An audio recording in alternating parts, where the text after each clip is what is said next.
Hello, everybody. Welcome to our Crowdcast, hosted by Charles Faram Canada. I'm Rebecca Pellet, General Manager of Charles Faram Canada, and I'm here today with Shayn, who's our Technical Sales Advisor.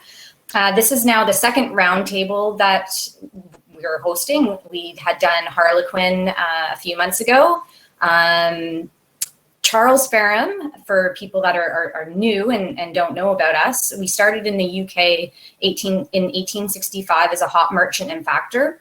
In more recent years, we've moved offices and started some warehouses in the US and Canada. We've been in Canada with our office and warehouse located in Toronto, Ontario since 2014. We've been supplying breweries around the world for over 155 years, and we're excited to talk with you all today about a new hop that we've developed within our hop development program, Most.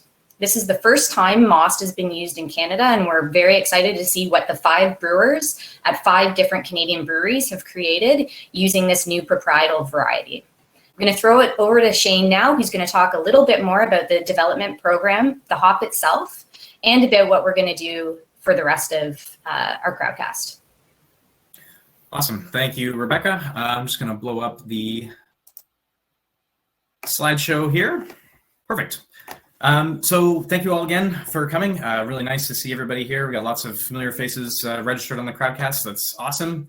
Let me begin by saying there are actually very few undiscovered hops. Most of the hops we know of as new are crosses of hops that we've been brewing with for hundreds of years. Because of this, hop development programs are extremely important to the brewing industry. Consumers are always looking for something new, and so it's helpful for brewers to have an ever-expanding ingredient selection, and hop development programs help us get there. So a little bit of history on the Charles Faram Hop Development Program. The roots of our program go back to 2006 with Peter Glendinning, a research agronomist. That's the man on the left. He had been collecting samples of unique wild hops growing on a farm neighboring his home in Herefordshire. And he was in a discussion with Paul Corbett, who's the managing director of Charles Faram. He's the man on the right who's giving you an offer that you cannot refuse. They were talking about the possible future of a new proprietary breeding program.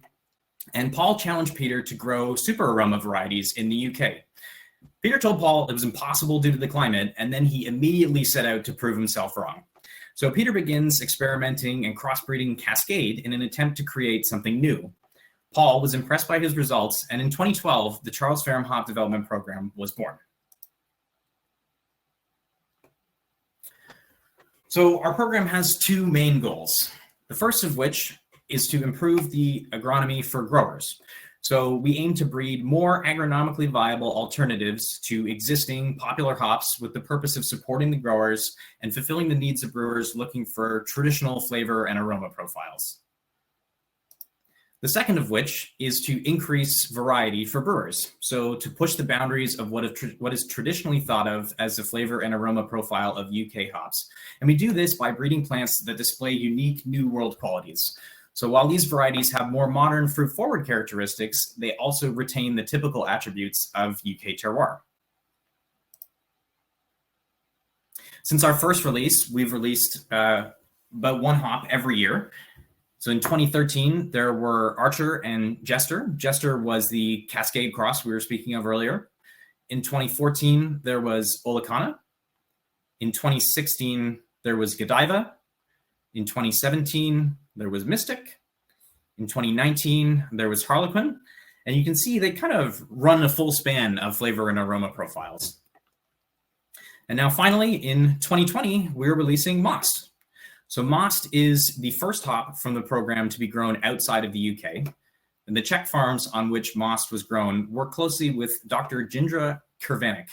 Dr. Krvanek is a research agronomist, as well as a colleague and close friend of Peter Glendinning, who runs the Charles Faram Hop Development Program.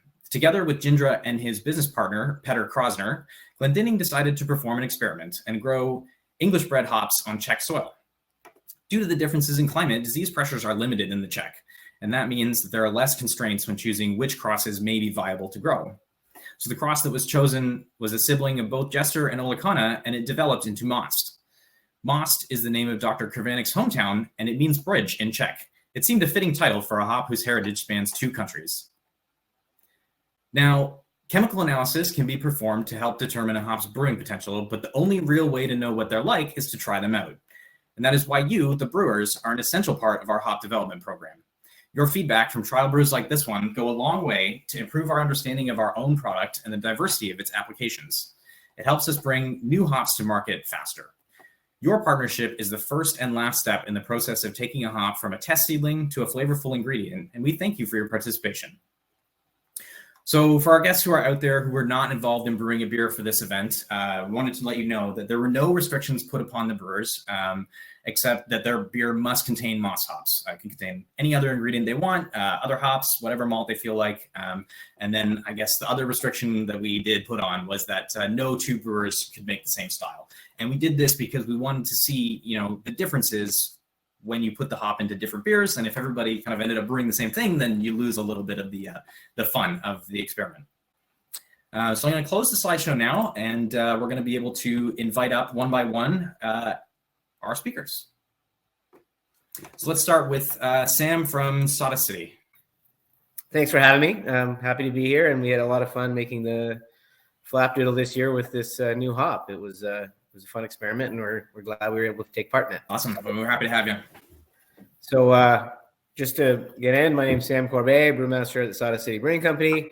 This fall, we brewed our flapdoodle, which is sort of just a catch-all name for the British beer that we're going to do this year. And this year we were brewing a best bitter, and we wanted to try something a little different. And when Rebecca came and asked about the moss top, test, I thought it would be a great addition to this beer and kind of put a unique twist on it.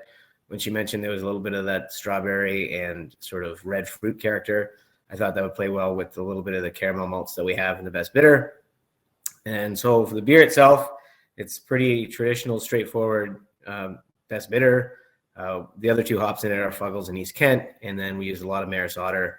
Kept it low, starting gravity at 11, finished at 3, so it's only 4 and a bit percent. It's supposed to just be like, your pub ale, shacking a bunch of pints with your buddies. And when we did make it, what I found was our initial goal was actually to dry hop it and get a little bit more of that aromatic sort of strawberry character.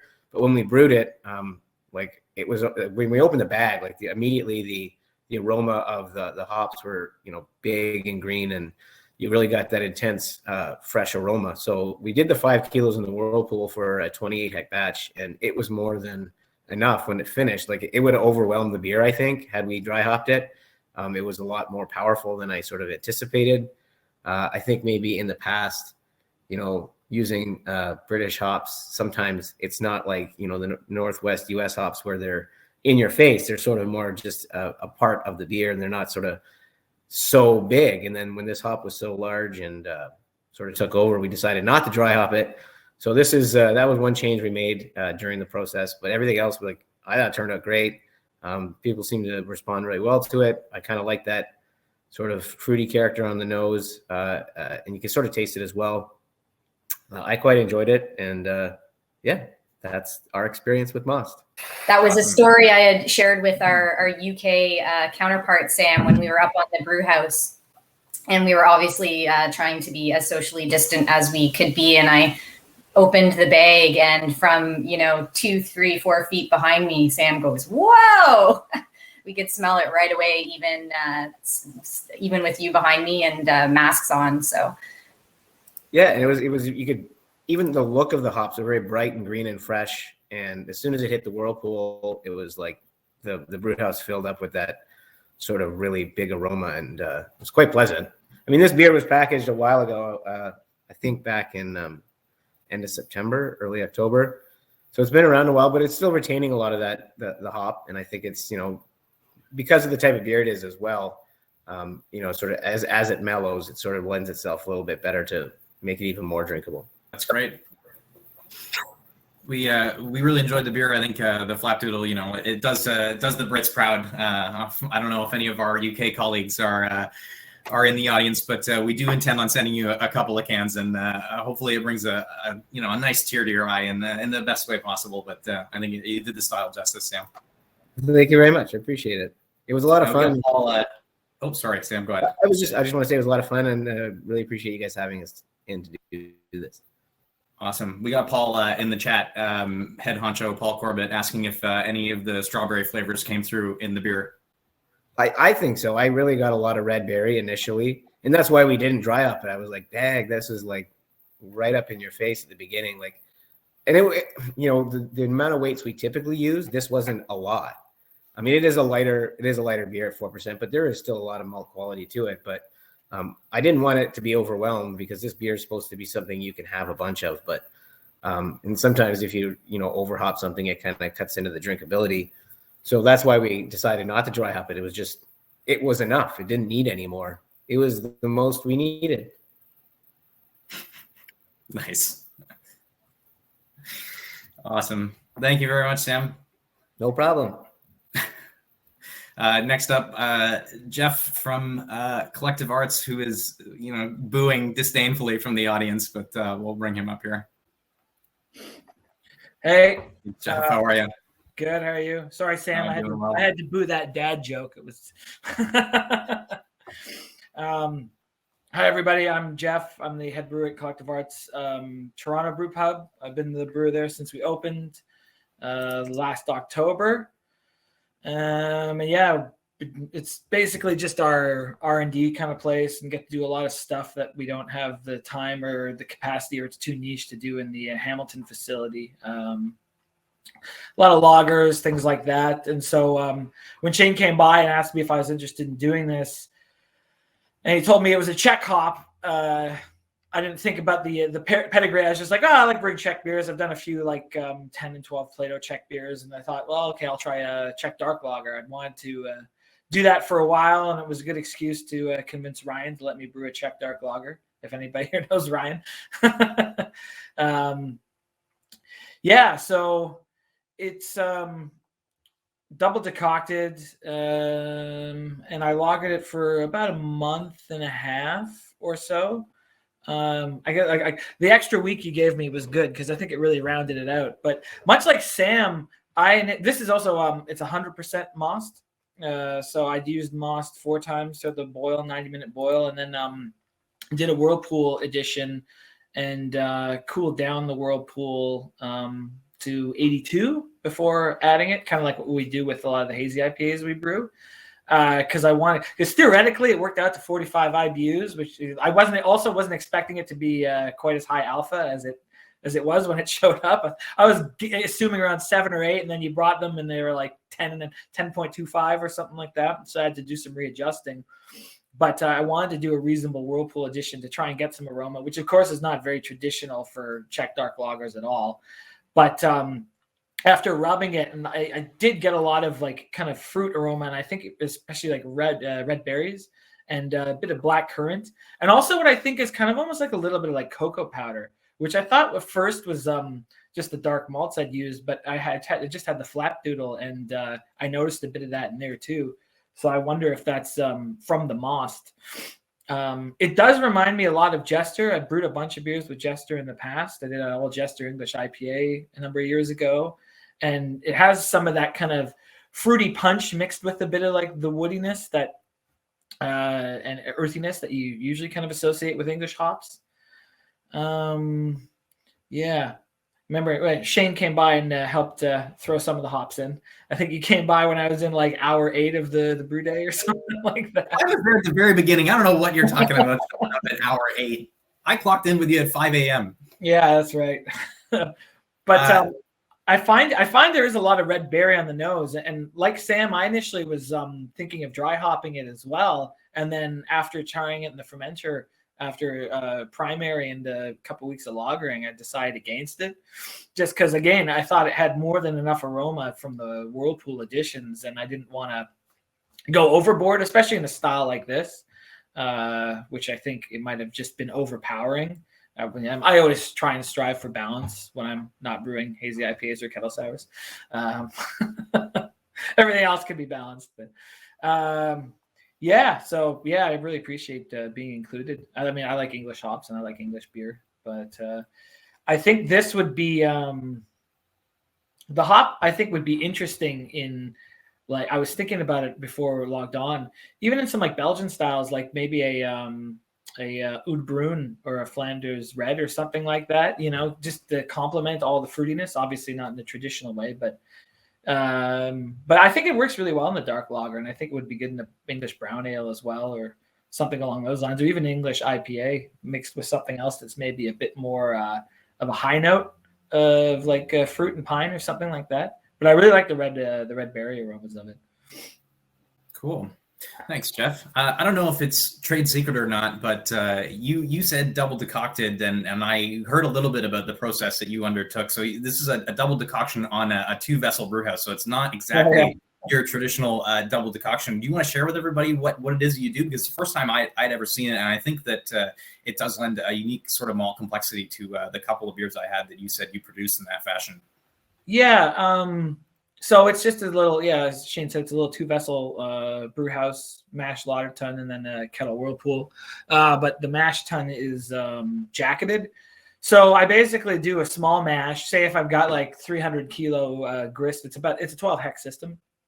I split that up. I do a small mash. I go through all the steps from 37 to like 50 to 63 to 72 to 78. And then I boil it. And then I'll cool that down and then mash the rest of the grain back on top of that and go through all the rest steps again.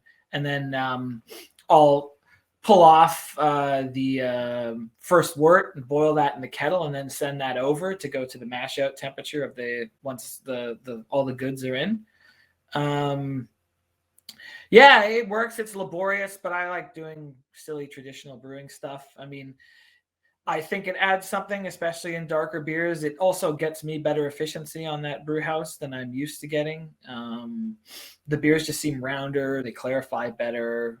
They definitely need a bit of time to lager for some of that boiled grainy character to go away. But yeah, it's fun. And, it's a nice way of doing it. It's sort of not 100% traditional, but it's a nice way of doing it if you don't have 4-vessel brew house and the ability to transfer mash back and forth over again. Yeah, perfect. Thank you very much, Jeff. Really appreciate the inside scoop there. No problem. Cheers. Thank you. Cheers. All right. Up next, we have Phil from Brunswick Beer Works. Hi, how you guys doing? Good.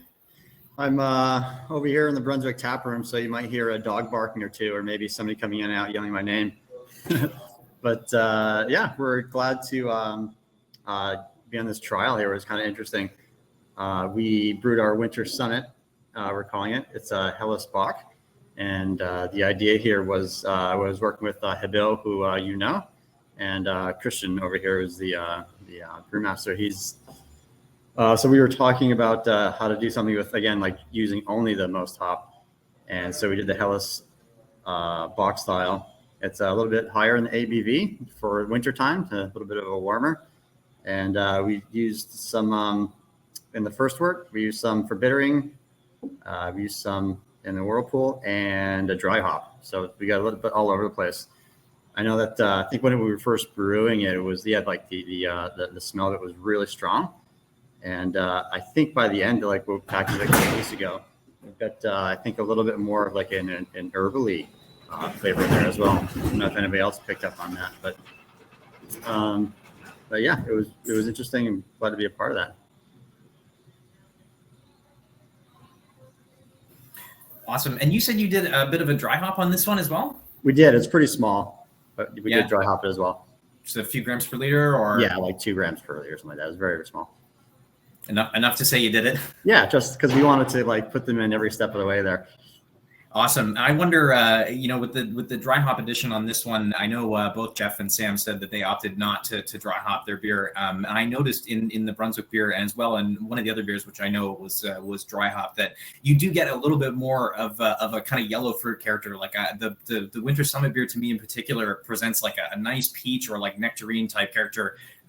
Which is kind of cool because in the darker beers, it didn't present that way. The hop, it came off more red fruit. Whereas in yours, I think, I wouldn't say that they're strawberry or blackcurrant. It is definitely more in the yellow vein.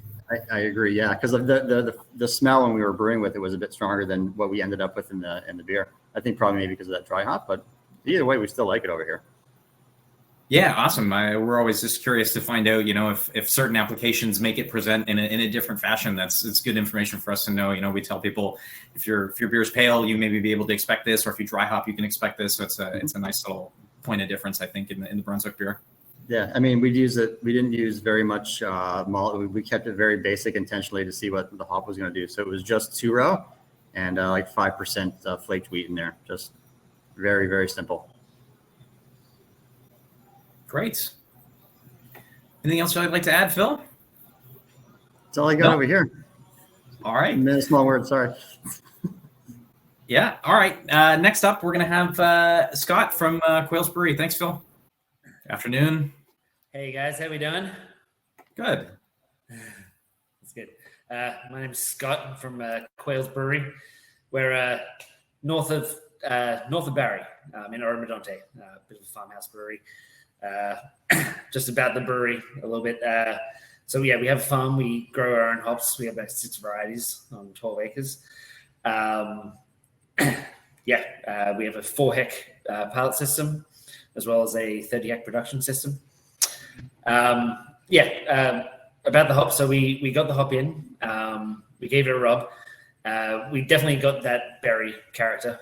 Really, we're into that. But we also got a bit of a pepper on the nose. So we decided to go with the Saison. I think we were already thinking European, much like everybody else. It's a European variety, and thought that would kind of work. We did a dry hop Saison, fermented it with the New Lulleman Farmhouse Saison strain. Loaded up moss on the hot side. I think, there was a 10 knockout and a pretty heavy Whirlpool edition. Cast out kind of cool around 16 degrees for the Saison, and then just let it free rise, fermented out in about 4 days. First impression after the ferment was really nice. It had a lot of that berry character that we were going for. It really complemented the clove of the Saison strain. So we just kept going forward and did the dry hop like we were originally planning. Dry hop results were interesting to begin with. We definitely got sort of that herbal character that Phil just mentioned.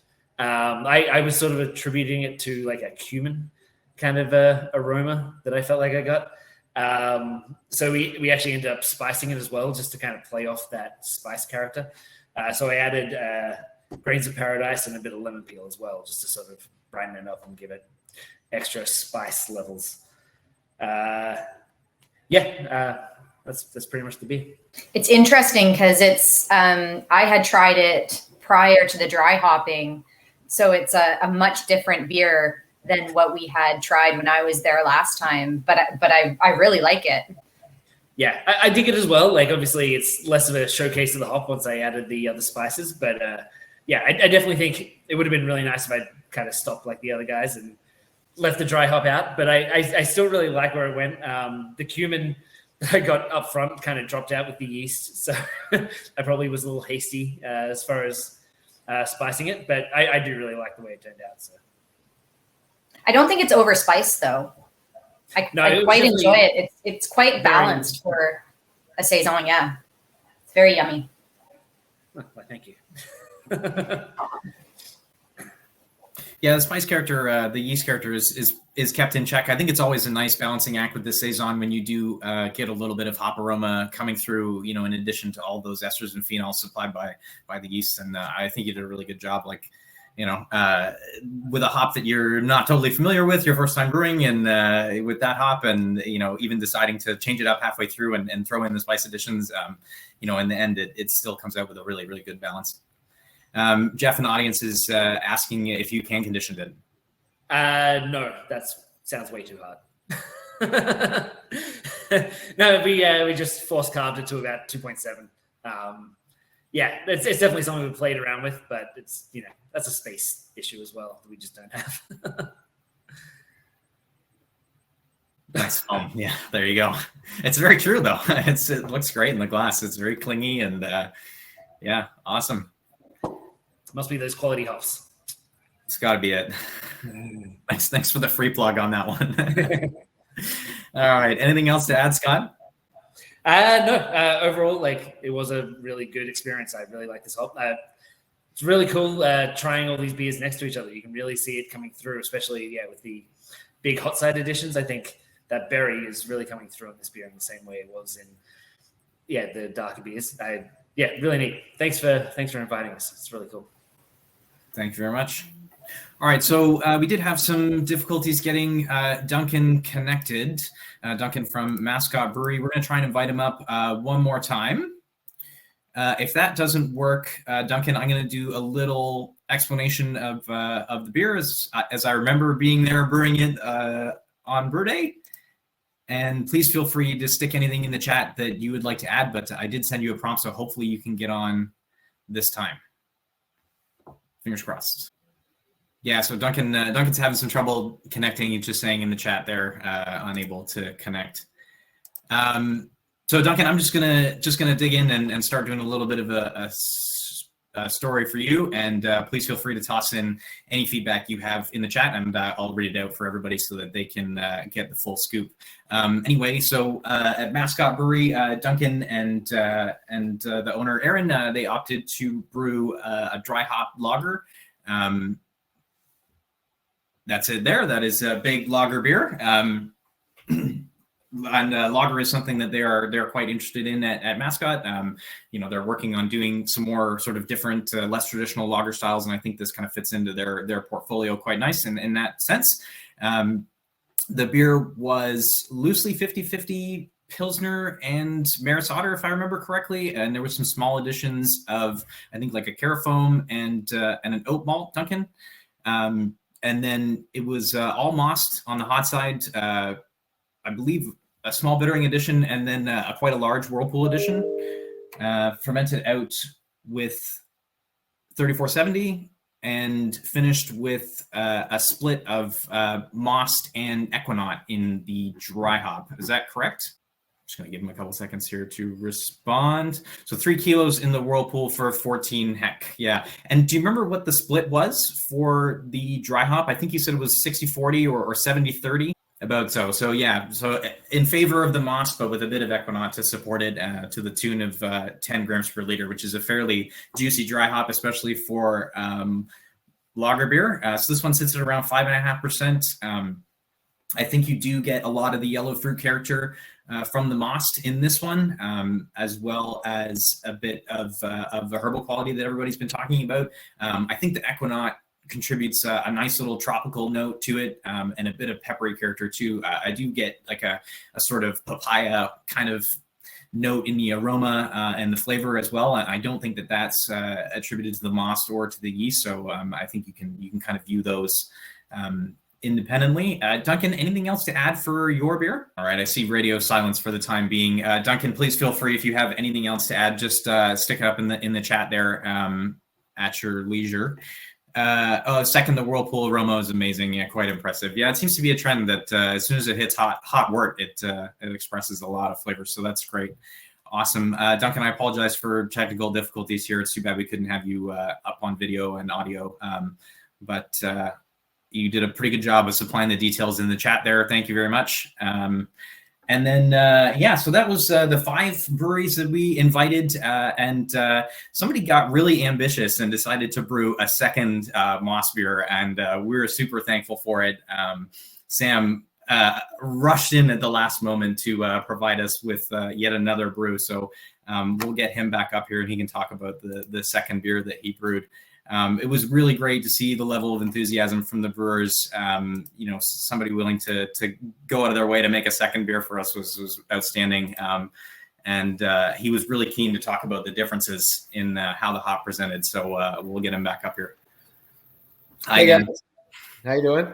Welcome back. Okay, so you can see these really DIY labels. The beer made it out before the labels got there. So I did this all myself and then sent it out. But we had some leftover moss tops. So when Dave, Lee, and I from Eastbound were doing our 5th annual Sam and Dave Christmas beer, we wanted to do something different. So we tried a new yeast and a new hop. So we wanted to see what this is very obviously different than the British style best bitters we did.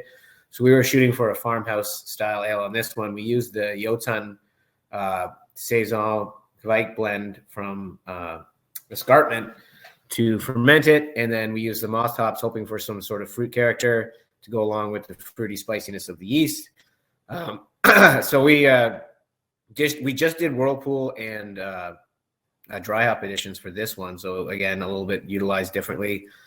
Small dry hop, only like 2 grams per liter, just something to add some spice to it. So when I talked to the guys at Escarpment, you could ferment the yeast with the Jotun as high as 35 was their sort of recommended limit.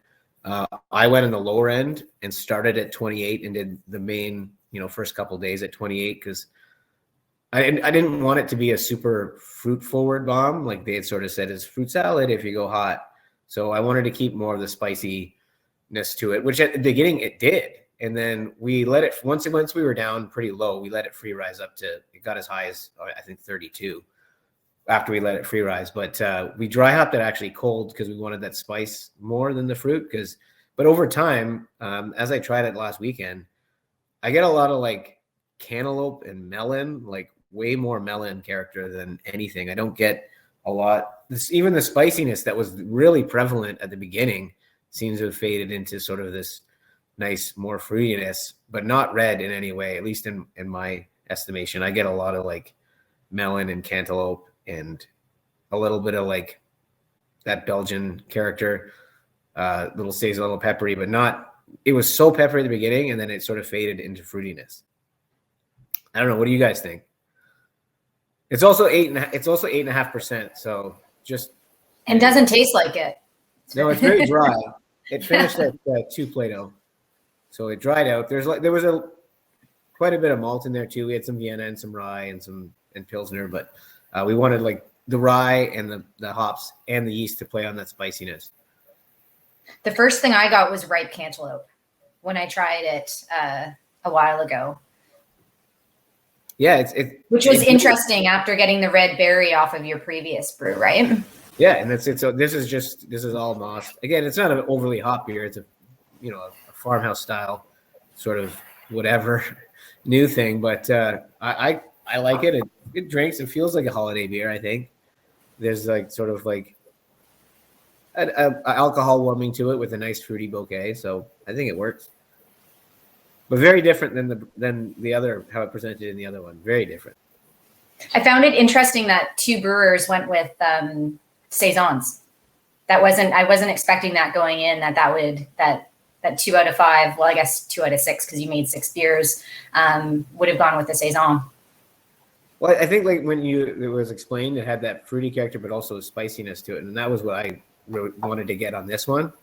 Because I like spicy saisons, but also a little bit of fruitiness. I think the fruit overpowers the spice on this, which is so weird because during fermentation it was the opposite. But hey, man, beer's a living thing. Things change.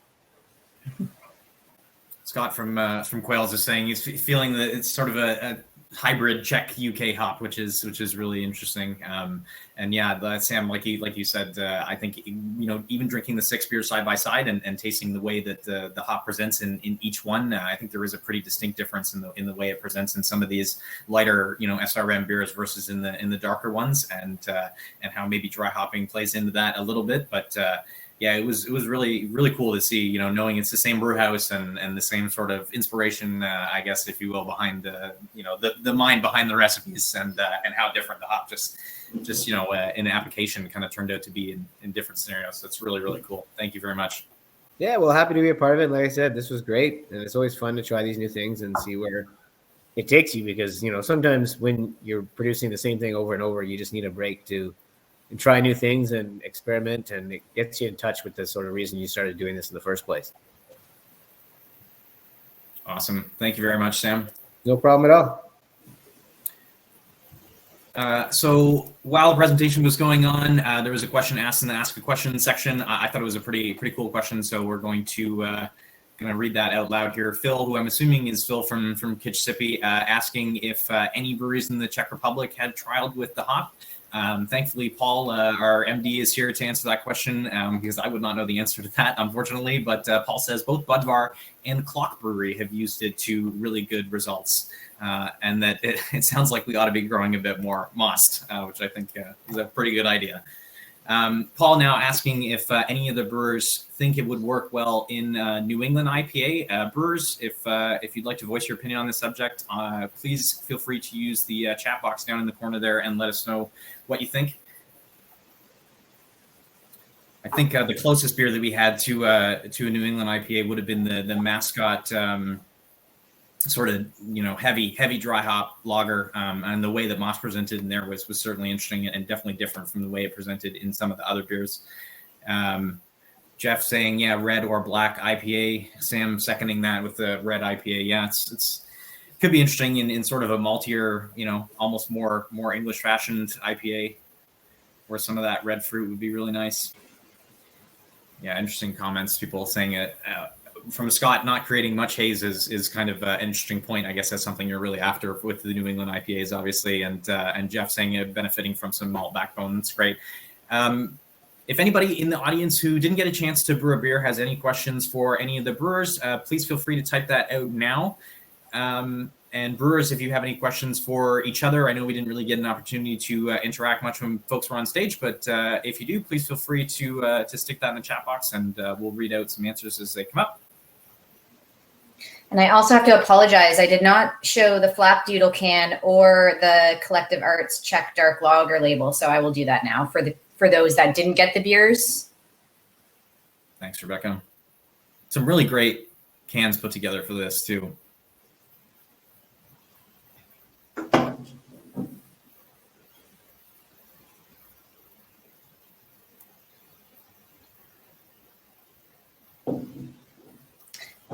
My partner always loves coming home to see that I have done a beer tasting because it means open beers for him after a long day at work. So he will be quite pleased with the selection that is up in my kitchen. Oh, does anyone think this would be good in a Belgian IPA?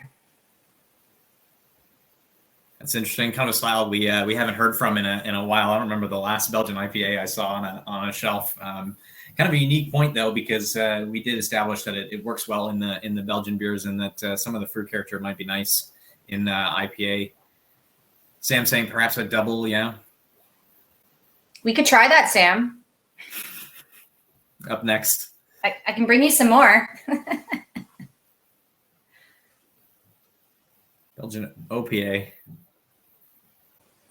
Perfect. Well, the gears seem to be in motion for another collab, which is exciting, and always one of the parts of my job that I really, really, really love. We just want to say thank you to all the brewers who generously donated both resources and time to help introduce Moss to the Canadian market and create some great beers. I know me and Shayn had talked offline previous to this as we were going through the process, and we were just so thrilled with what was coming out and what was being generated. It's always exciting for us to be able to see a hop that's come up through the hop development program be used in beers, and especially to taste them side by side is one of the most fun parts of our job. Your experiences and input are a big part of what drives our development program forward.